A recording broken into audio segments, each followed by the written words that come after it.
અદાણી સંચાલિત GAIMS GK general હોસ્પિટલના blood બેંકે લોહી પૂરું પાડ્યું.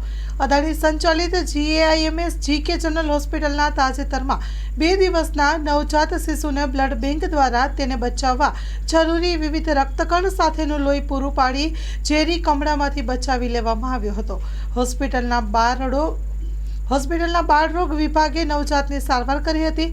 હોસ્પિટલમાં કાર્યરત બ્લડ બેંકના આસિસ્ટન્ટ પ્રોફેસર ડોક્ટર સુમન ખોજાએ જણાવ્યું હતું કે 2 દિવસના શિશુને બાળરોગ વિભાગમાં પીડા પડી ગયેલા જણાતા શારીરિક લક્ષણ સાથે દાખલ કરી તબીબી પરીક્ષણ કરાવતા સારવાર સાથે ચોક્કસ પ્રકારના લોહીની આવશ્યકતા જણાઈ આવી હતી.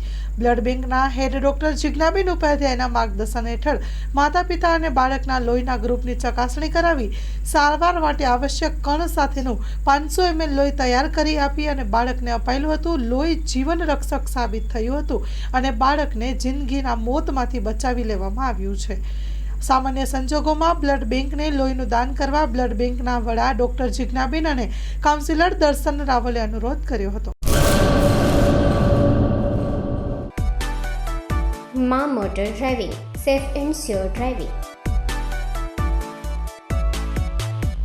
ડ્રાઇવિંગ એ શોખ સાથે આપની મોટી જવાબદારી પણ છે.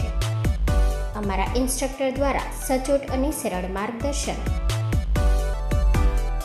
આપની રોજની તાલીમની માહિતી મેળવીને શું અધુરાશ છે એના ઉપર પૂરું ફોકસ કરાય છે.